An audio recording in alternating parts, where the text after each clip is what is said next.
Welcome, everybody.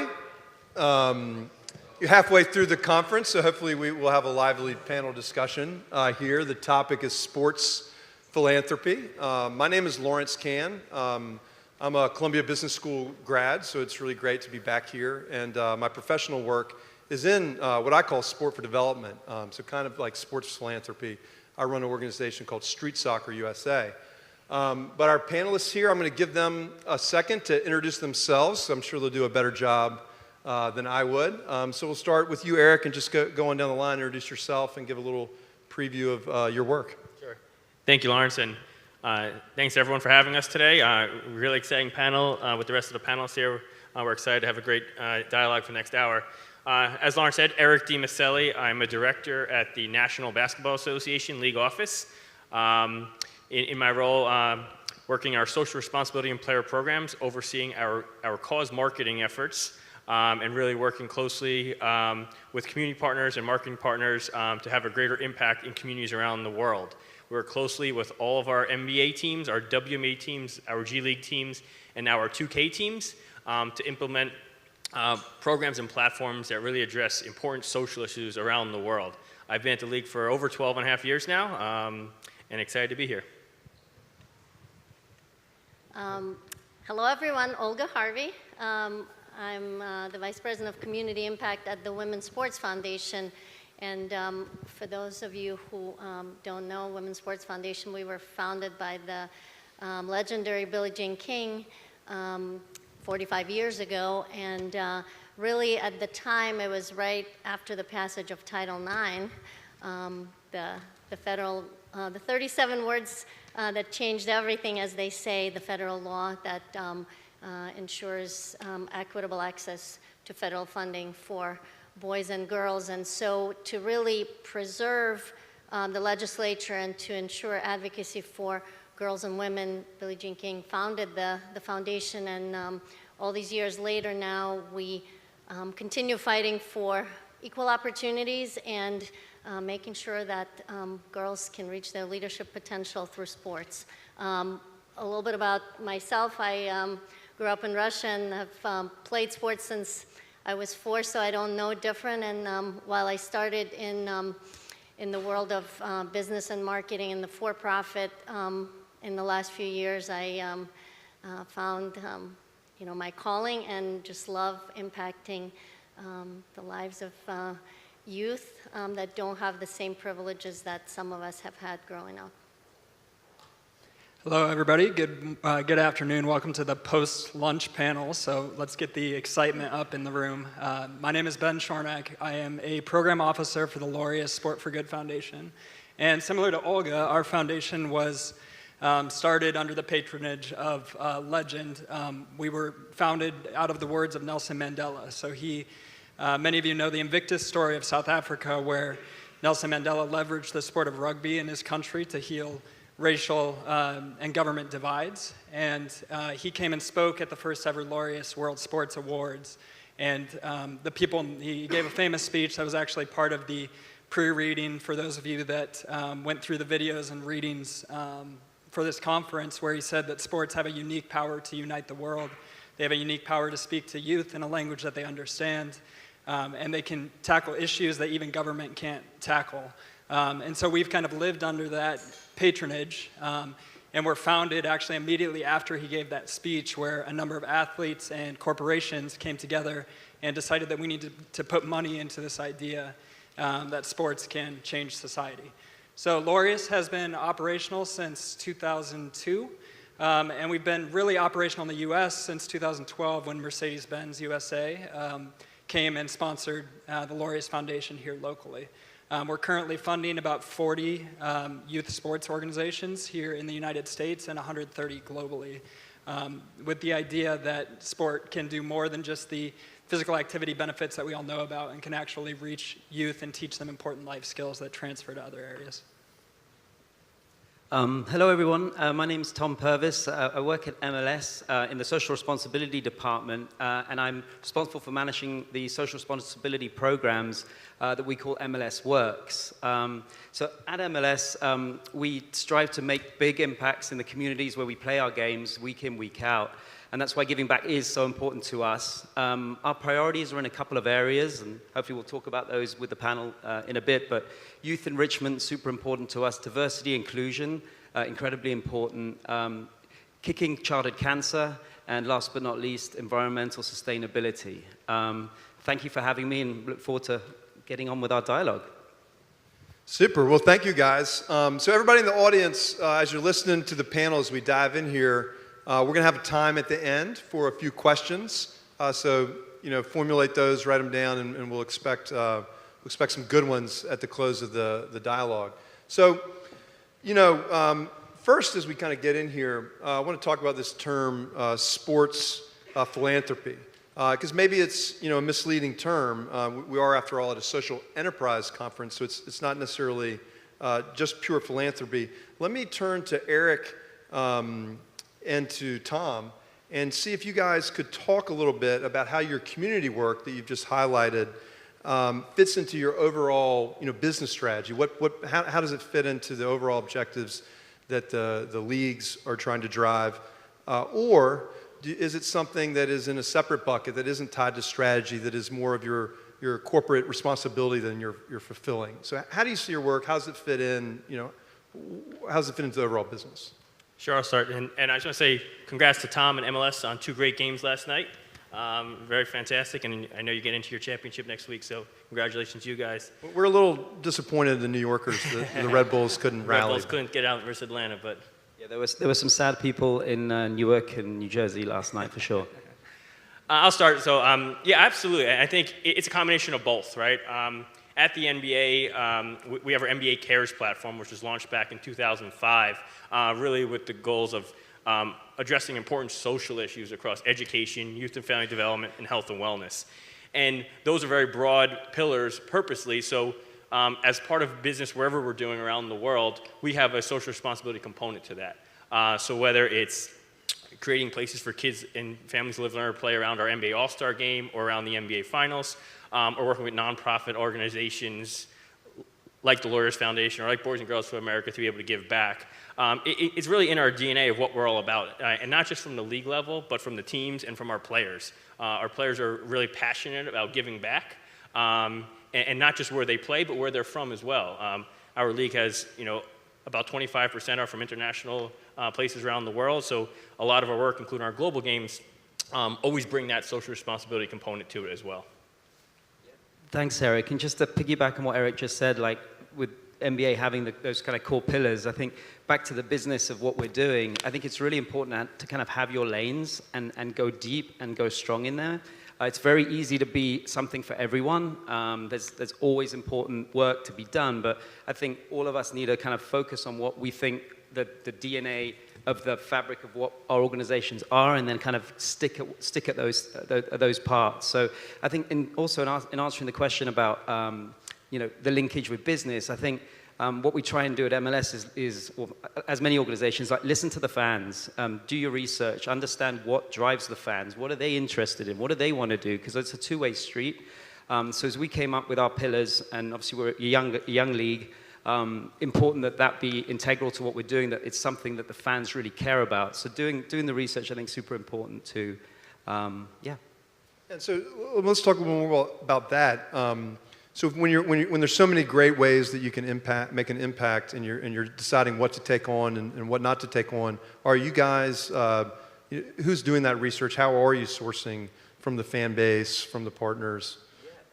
Well, I mean, using third parties, but we have a research and insights department, just like treating it like a business. I mean, we're in the game of eyeballs and market share, and as a young league, we also want to, strive to grow, and with that, we really need to listen to our fans and the consumers out there, and also the stakeholders, like what's the DNA of MLS, and what's important to that. So it's listening to the fans, but also like within our organization, whether that's team owners, stakeholders within MLS, finding the sweet spot of what to go after, and then really kind of drive at that, and not try and do too much in many places, and make a real impact in the areas that you focus on, and then kind of build your KPIs from there. And the one piece I'd add to that is authenticity piece of it too. What's it really big about? We want to make sure that the campaigns and platforms that we roll out have the authenticity, whether it's from a team in a localized market or a player that has a passion for a special cause. It means a lot to us that the players or the teams that are part of an initiative really are passionate about it, and they have a reason for doing it, which allows us to help tell that story on why they're actually supporting a cause like that. That's a great point. I think I'm sure the other two panelists will feel as I do that authenticity piece is key, and that sports industry groups ought to be leveraging sport in particular for impacts. We're going to get to them, but one more question for you, Eric, because Tom spoke about being responsive and aligning with the fans, and that being one of the decision makers for how we launch these community initiatives. But it's not, these leagues are not, it's consumer driven, but you also have internal operations. You have players that you need to take care of that have lives before and after the league. And I know that, as you mentioned, philanthropy, community give back is important to keeping your players and your staff happy. How do you guys think about that, and how many of your decisions now at maturity are driven from the internal constituents of the league? Sure, and on to that in a couple parts. The first piece I want to talk about is the staff and employees, not just the league level, but also of our teams. A lot of our teams, including us, have a employee volunteer program where we allow all employees across our company and our teams to give back how they want to give back, and working with local organizations. And as we talked about earlier, our NBA teams, just like the MLS and their teams, they're the local experts. So while the league level is overall global, you have the Knicks obviously here in New York and the Nets in Brooklyn, but then a lot of teams have that localized capability to work with local partners. So they have that impact that they can give. Going to the players and to the owners, it's important that we hear the feedback, not only from our fans, but from our players. And a lot of our folks work directly with players, or work with our teams, and ensure that we hear that feedback and we take that to the next level. Because we make sure that what we are doing is what our fans want, what our players want, what our teams want. Okay, great. Well, let me now flip it over to Olga and to Ben. So the work of the Women's Sports Foundation and Laureus is more philanthropic in nature, more directly, improving the welfare of folks. But your business models, in particular, have corporate funding components. So how do you frame your work in the community? How do you make that value proposition to these guys and other corporations? How do you position yourselves? Either one of you guys can begin. Thank you. It's interesting, and sometimes when you have the word foundation in your name, someone thinks, big endowment. All foundations are not created different or the same, and we both happen to be kind of doing both fundraising to be able to then make the money work and philanthropically disperse it to different organizations in different ways, from direct grant support to technical assistance tools, curriculum, and other programs. And in fact, Street Soccer is a partner of ours that we were able to support because we received funding from ESPN specifically for a program called Sports for Life.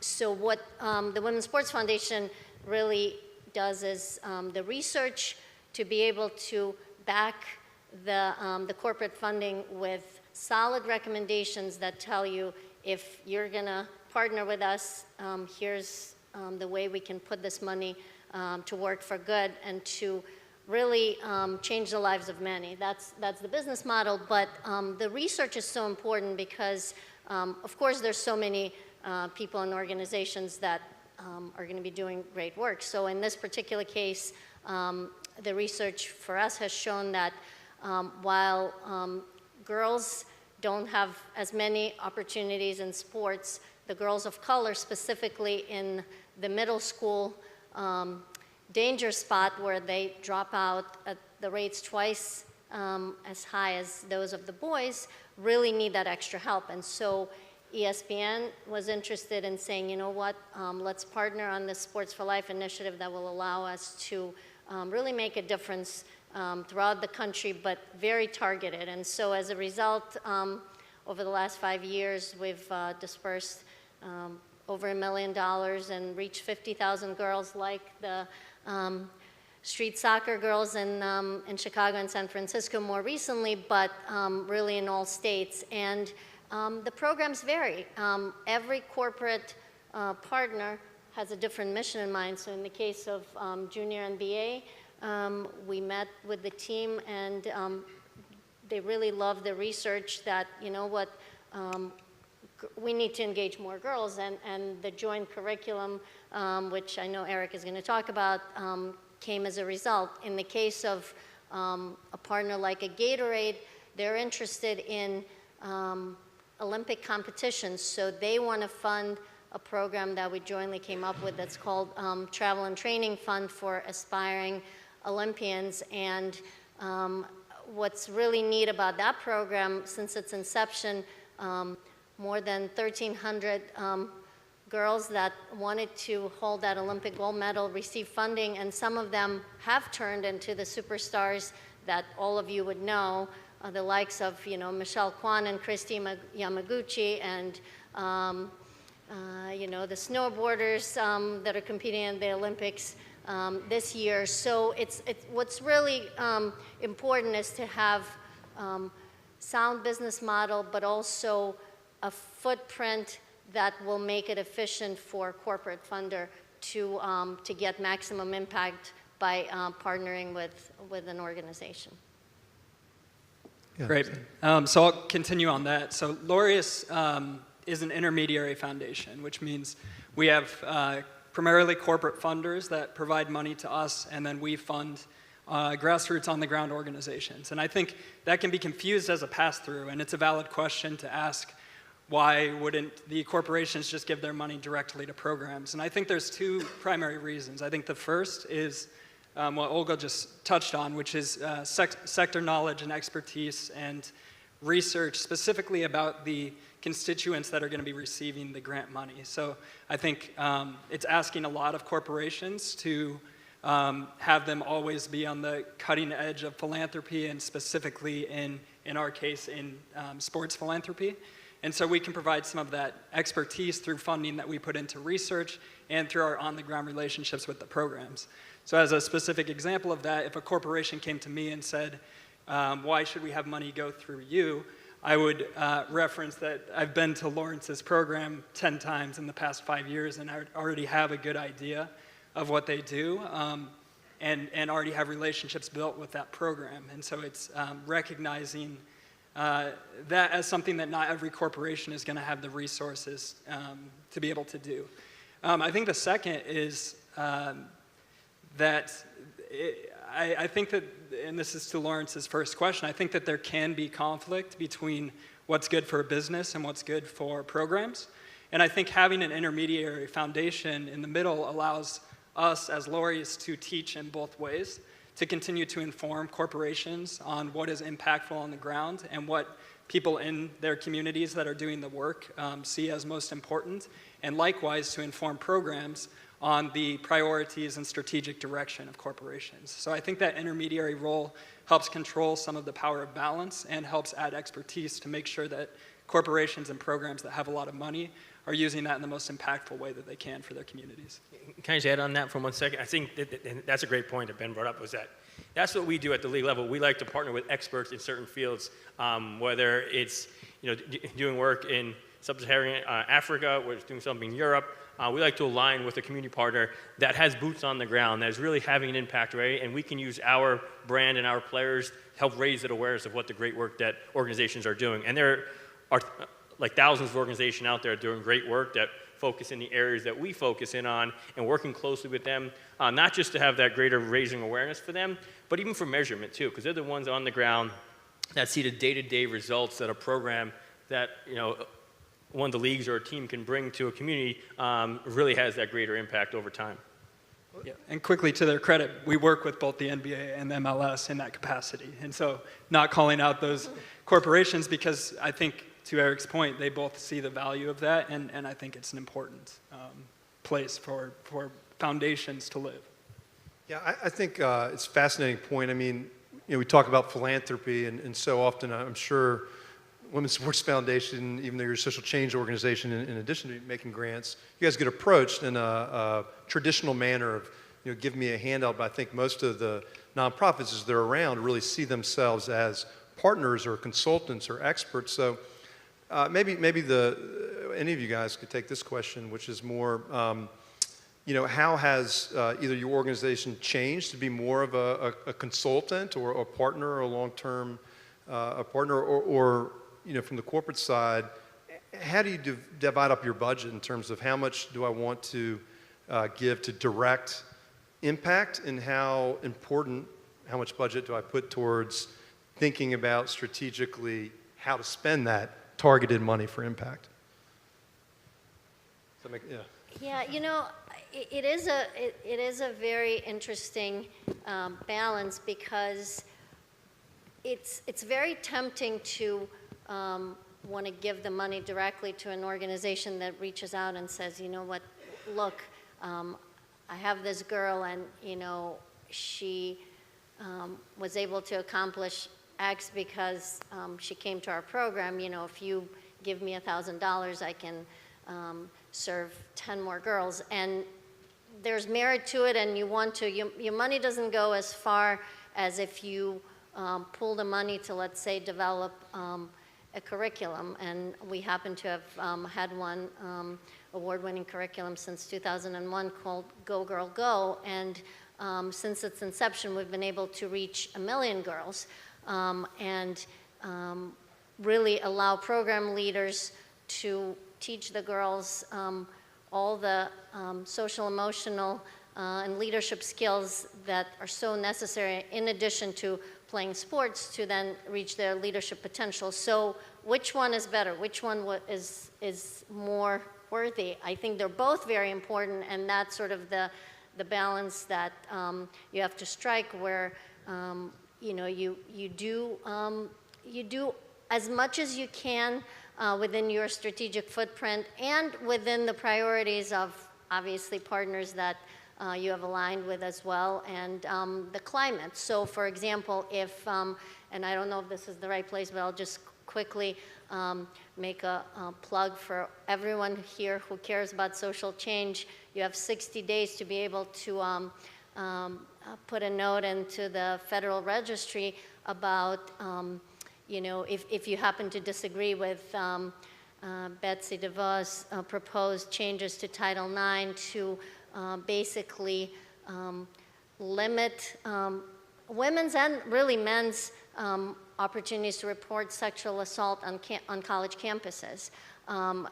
We have come so far with Title IX, and the Me Too movement is just gaining traction, and now the proposed legislation is going to pull back the rights of people to be able to report sexual assault. And so this becomes for us an instant priority from an advocacy standpoint. I don't know if you can put a dollar figure to that, but for an advocacy organization, we set resources aside to make sure that we're going to lobby for the change, and we're going to communicate to as many people and get elite athletes involved to tell their stories, so we can hopefully reverse some of these patterns. So, lots of different ways to do good, and portfolio has to be truly balanced. Yeah, thanks for that. I think another point, just back to the sports leagues and just how we kind of divvy up, what's the priority, where do we spend our money, how do we spend our money, what's the right kind of balance. I think too, we really got to look to the clubs, right? Like at the local level, in terms of real impact on the ground, like that's where it's getting done. I think where we serve the most purpose is that halo effect of bringing it up to the national level. So when we can do something like we do Kick Childhood Cancer in September, that's a league platform, but every club is vested in it and doing unique activations on the ground in those communities. I think it's the balance between the two, and then finding what share of that funding does league need in order to get that national presence, but then how much of it can get driven through programming to actually make that difference on the ground. So, one additional piece I'll add, which goes back to one of our first comments, about the research and the partnership we have with the Women's Sports Foundation with regards to their curriculum. A couple years back, we re-engaged in youth basketball space, and that really kind of was important to us to get kids playing the game. boys and girls. And over time, as we started developing our junior NBA programming, we learned from experts like the Women's Sports Foundation to, like Olga's earlier point, that girls are twice as likely to stop playing sports by age of 14 than boys. That was the first. And the second thing is that there's not as many women coaches in youth sports, which we think is so important. So the collaboration that we did to develop the curriculum to ensure the resources and the education is there for administrators, coaches, and parents to get their girls playing the game of basketball and all sports more generally is so important to us as a league because we know that when kids play sports, they're more successful in school, education, and things like that. So that's what goes back to some of the reasons why we look at where we spend our money. When some research shows us that we need to get more kids playing the game and girls specifically, that drives us sometimes. Great. I think this may tee up Ben, but it will speak to everybody here. There's a lot of metrics that we're tracking and impact and making sure the dollar is going well, but we're all part of an overall sports ecosystem. We're all on the same team. And Street Soccer's had a couple conversations with folks at the NBA and soccer about the natural synergy between soccer and basketball. And it's been impressive, particularly on the NBA side, just know more about it in terms of not being agnostic about what sport we play. We just want more kids playing sports. So can you talk about that kind of shared value approach? And maybe I'll kick it to Ben because you guys are investing and Olga as well. Yeah. Sure. So the Laureus Foundation, along with investing in individual programs, is investing in collective impact. Collective impact is a buzzword mostly, but when you simplify it, it just means that collectively we can do more together than any organization can do on their own. So if we look at most organizations here in the city, they're serving between 200 and 500 kids through their programming, which is amazing and important, and there's 1.5 million kids in New York City. And so we're really only scratching the surface on giving kids in totality access to sports and programming. And so if you're looking at the whole system and wanting to fund the whole system, none of us can do that on our own. No individual program can do it, no individual foundation, no individual league.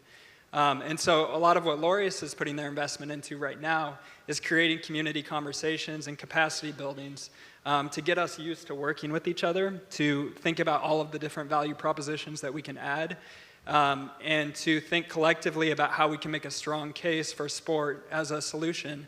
Again, from our perspective, using the same words that Mandela used as the ultimate uniter and something that speaks to kids in a unique language and can teach them these important skills. So I think that sounds really nice. In reality, it's a very difficult thing to do and to balance everybody's individual interests, and there's a lot of pitfalls with that. But we don't see any way that we can create deep impact without working together.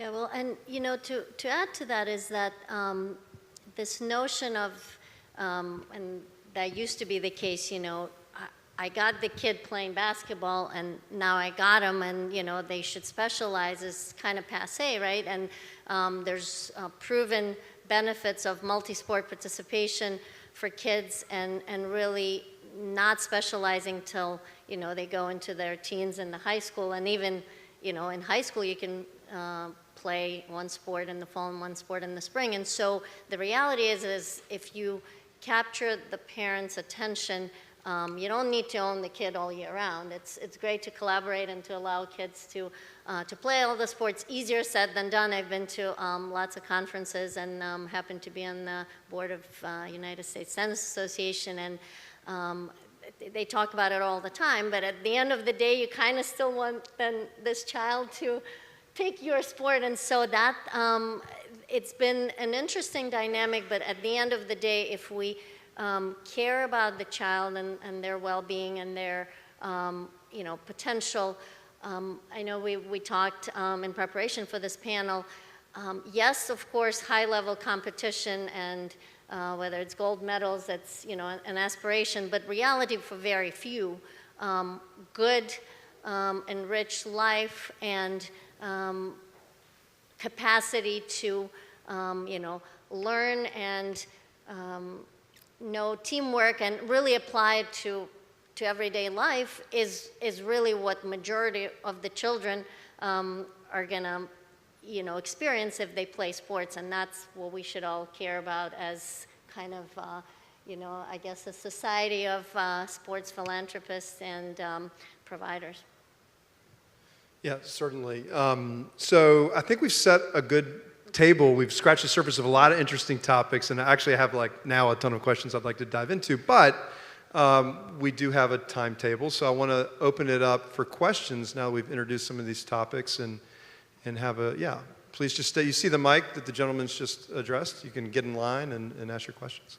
Good afternoon. My name is Derek Bowers, and I oversee a social enterprise for a reentry nonprofit that puts those returning home from prison back to work throughout the country. And I know that the criminal justice reform issue has been a hot topic over the last year or two. Many of players, specifically NBA players, NFL players, have been very vocal about these issues that kind of coincide with their views, their own passions. Many of their loved ones were, affected by, these issues, and also future players are affected by these issues.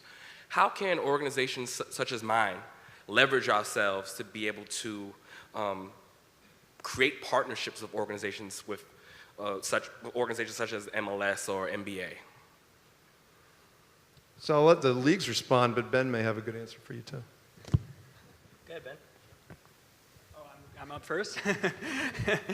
Well, first, I think it's incredibly important, and when we talk about collective impact, it's an ecosystem too. So it's not just about sports leagues and sports programming, it's about city agencies, and it's about an approach to the work that is socially conscious, and reentry is one of those things. I think one of the first things that we're doing as a foundation right now is actually, before we even get to the reentry system, and thinking about in the juvenile justice system, how we can have alternative pathways than going to juvenile detention centers. So we're currently funding 2 programs in Chicago who are in the process of setting up a program with judges that will offer isolated sports programming, a sports team as an alternative to going to a juvenile justice detention center. So actually, instead of going down that criminal justice pathway at all, they'll just go into sports, and we think that that can be just as powerful of a restorative process. I think on the reentry side specifically, we haven't done as much work with that. But I know we've done some work with the Vera Institute here in New York, and the Vera Institute I know has done some work with the NBA in a transitional program out of Rikers Island. And so I think the leagues are positioned to speak from there. Great answer, Ben. So I'd say a couple things. The first piece is that with regards to our players and our former players and our coaches, we support them, and they use their platforms to make an impact on things that are passionate to them. As I spoke earlier about, that authenticity about what our players, our team support, is so valuable to them, kind of talking about key issues. As Ben mentioned, we work closely with the Vera Institute. We do a program at Rikers Island with some of the juvenile kids there, where we bring basketball programming to them on a monthly basis as a reward, and it's been so valuable, and the Vera Institute has been helpful, and we've learned a lot from that. Also, our NBA coaches have a partnership with the Innocence Project, and work closely in that space, and as a league, we're supportive of, again, the entire NBA family, all of our players, coaches, and everyone else. And so for his organization, how does he plug into that larger movement? I think is maybe where he's doing a great job. How does he latch on or take advantage of the platform you're already building with these other organizations? Sure. So it definitely varies based on the partnerships, whether it's with the league or with our teams. And our teams are really those localized entities that can focus on their kind of areas across the country where they are. What we like to look at is when we look at partnerships, obviously there's a lot of organizations in a lot of different spaces we work. We like to identify organizations that are really having the biggest impact, and the way that we can provide that value to an organization that's growing and that's really doing good, authentic work. So nuts and bolts of it, like we talk to a lot of organizations, and if we feel that there's an opportunity for us to provide value to that organization, that's something that we'll look at exploring. Thank Great. you. Down slightly, I'm a little bit taller than this mic. All right, hi, my name is Hawa. I am a sophomore here at Barnard College, just across the street. First and foremost, I want to thank you guys for speaking up and about sports philanthropy. I thought that was an amazing discussion. My question though is, in terms of impact, you keep throwing that word out in terms how do you or your individual organization measure impact? Because it's one of those things that's very ambiguous and is very fine-tuned to whatever you're doing. So like, how do you individually or maybe collectively measure impact? Great question. We'll just go down the line, starting with you. Yeah, it's a great question. And I think one that we're all, if we're honest, challenged with all the time, right? In terms of, there's no perfect solve for it, but you need to have like a North Star, at least a way in which you approach it. I think at MLS, we'll probably go down the route of brand health, I think, is one good way you can look at it, right? Like in your ecosystem, if it's MLS, it's our soccer community, right? Those are the ones that we really can impact. So then the question becomes, in any specific platform, for us, we have Soccer for All, which is our diversity and inclusion platform. I think how we would measure it, first and foremost, is do our fans know about it? Do they care about it?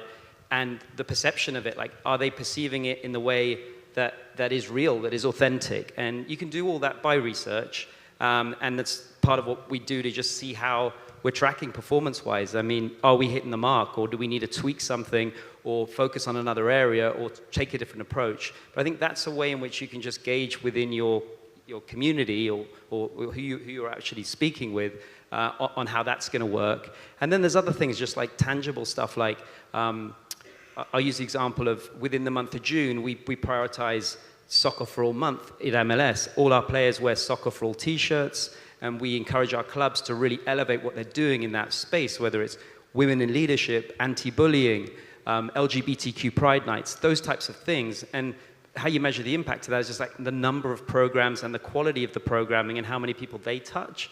So it's not a one-size-fits-all, but that's kind of like a combination of awareness, perception within your community, and then like quantifiably, like, should we be doing more? Is that enough?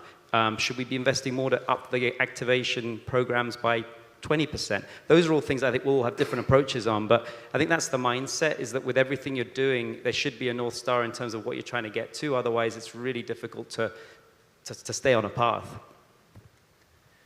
Yeah, so at our foundation, we fund in 4 key areas. We fund in employability, education, social cohesion, and health and wellness. And so we're measuring impact directly on the youth that our programs work with.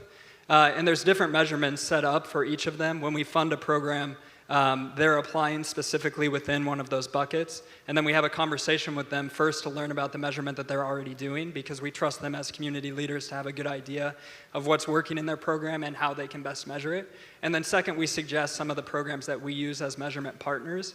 There's a variety of measurements, some of them put up by organizations like Up to Us Sports and Project Play, who are leaders in our specific field.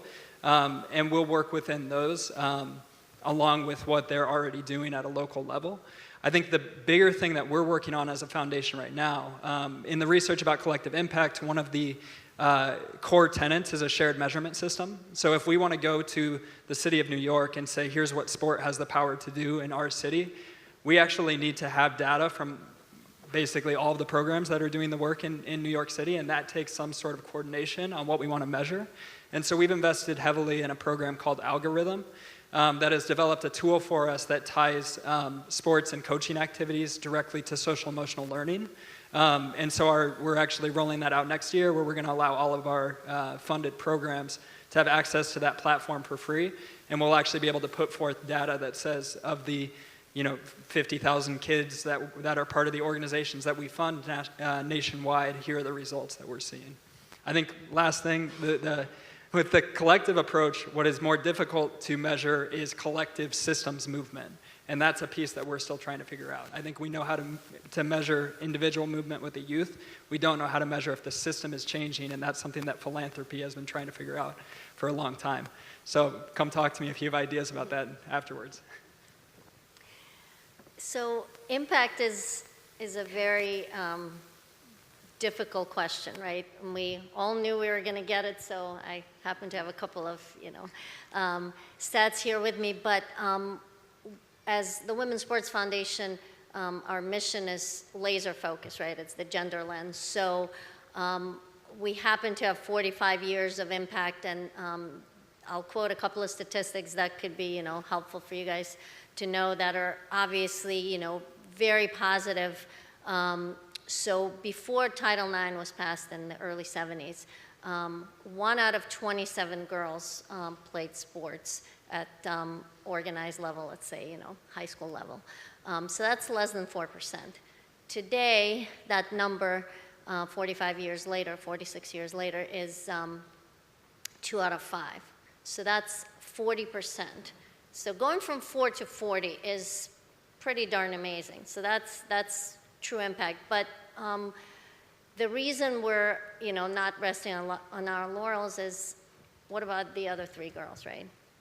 So the 3 out of 5 are still on the sidelines. So lots of work to do, and so the gains are much more incremental these days, right? You sort of, when the floodgates open, it's easy to make a difference. Now, it's really, there's pockets of girls, certainly, girls of color, girls with disabilities, girls who have been incarcerated, and the list goes on. There's so many marginalized populations where the numbers are even lower, and so then you, similar to Ben, you do interventions at certain targeted levels, and then you measure impact. So we actually have a customized survey called Youth Athletic Fitness Survey, or YAFS as we call it. We love acronyms, and it measures things like, for example, your willingness to engage in physical activity after you've been through the program. And so the status, 93% of girls answer that they love playing sports after they have been engaged in a program, right? So that's an impact statistic. Another one is how many of your closest friends are involved in sports after you've been in the program, and so that number is 51%. And as you know, middle school girls especially, peer pressure, and if your friends don't want to do it, you quit. So if you can get your friends actually engaged in sports is another metric, and there's a number of those. So those who are interested in hearing more, I don't want to take more time. These are the types of things we dig deep into as we try to measure impact on a kind of local, short-term level that doesn't take years. Yeah, and these have been great answers. I'll make it quick. From our side at the MBA level, I think it's qualitative versus quantitative sometimes too. We look at both, obviously. Quantitative, it's a little bit easier where you can look at the numbers and the shared numbers on how many individuals you reach through a program. But we like to, I talk about the key community partnerships that we identify. When we look at those, we want to make sure that the organization that we're working with has that collective goal to make sure we can measure what the impact that we as this partnership can bring to a community. One example is we work with Mentor, and we work through them to inspire individuals to become mentors, and they're the ones that help us measure that impact for us. So I think that goes to the importance of aligning with that right community organization or expert that can help us measure some of that great impact that we can have. Yeah, I mean, I think the takeaway here is there's no one single right answer. It depends on what output you're seeking, and then the measurement tool follows. And the best organizations are doing this. And I would just second to look behind the numbers, the qualitative stuff with the work we've done. Having them, it just illuminates so much and so instructive, and actually often should precede the measurement tool. Like, understand the system through qualitative review. That will inform the metrics that you ultimately decide on, and the quantitative analytics that you apply. Do we have any? Thank you. All right, thanks. Let's get one more question, and then we're anybody else after you? All right, let's get these 3 quick questions, and then we're going to get a final statement from our group.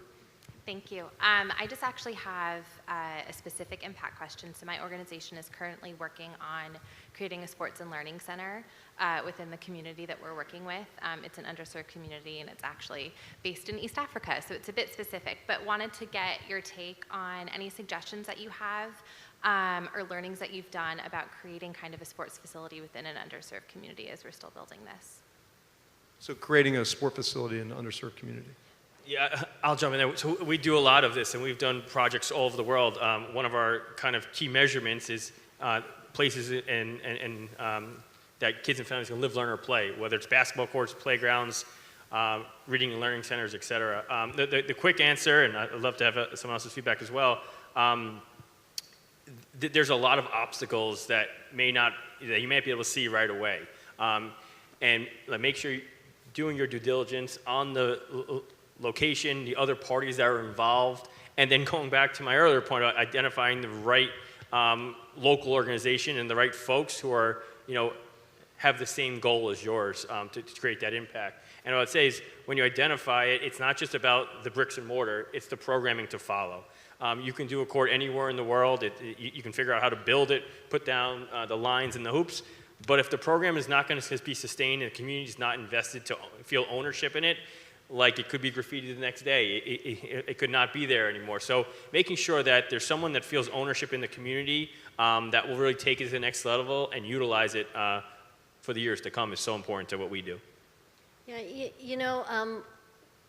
I solely agree with what you said, and just having the program doesn't mean that the underserved youth is going to come, and there's so many barriers to participation other than the cost. So if you make the program free and you have a great facility, you think it's a no-brainer. Well, you have safety issues, you've got transportation issues, you have family issues, you have the dynamics of, peer pressure. Of course, the toys we call iPhones and iPads these days, a big competitor. So really it's overcoming all those barriers as well as, having partners and sustainable revenue stream where you don't give up on the idea in, year one or,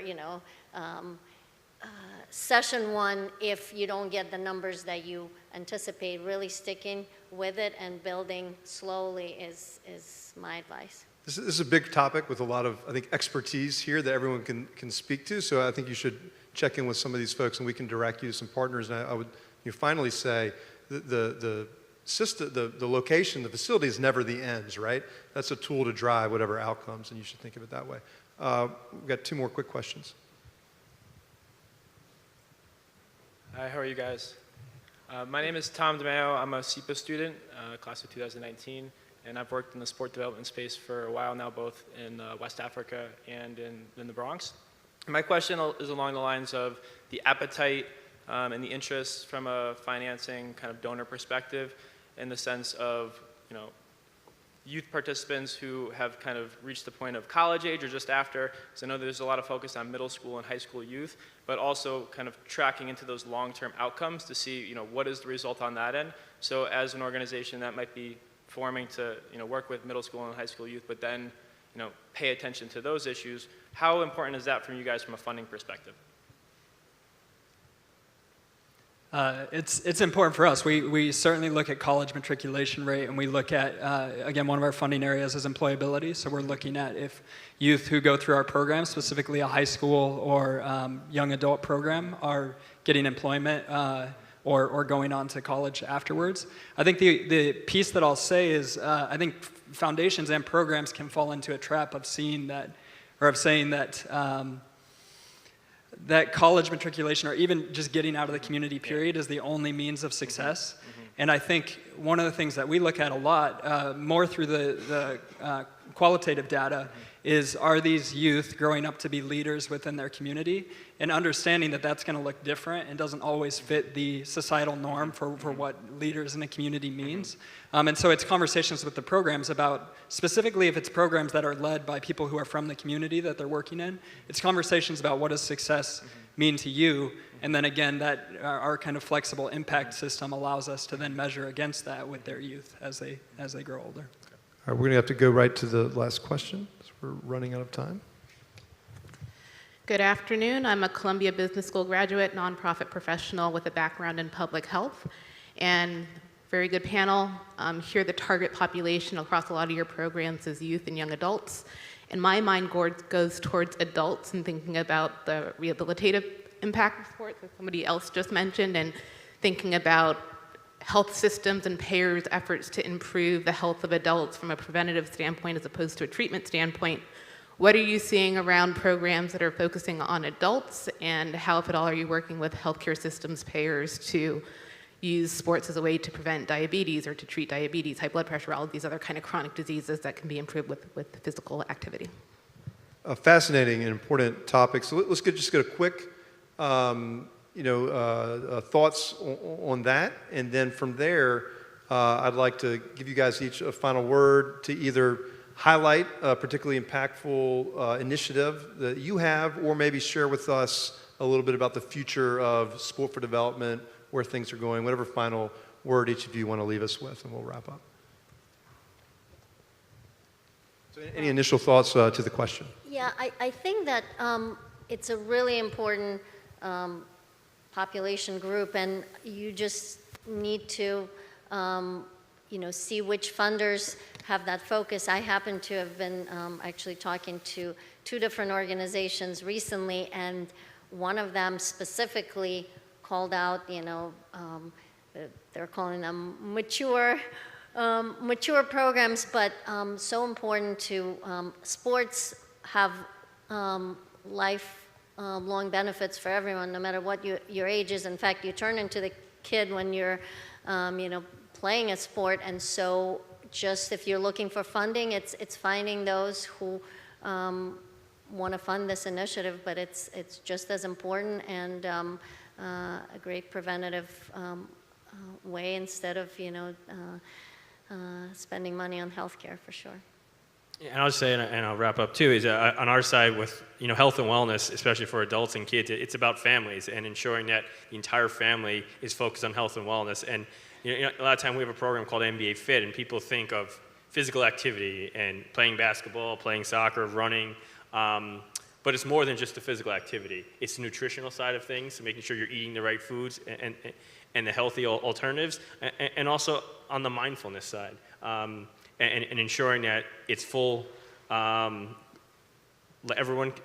something that everyone can deal with, kids, adults, families, professional athletes, and ensuring that they're treating their body and their mind with the most important things that can make sure that they stay healthy and have that preventive care on some of those issues. You have any healthcare partners, any of you? No. We do at the NBA in Kaiser Permanente.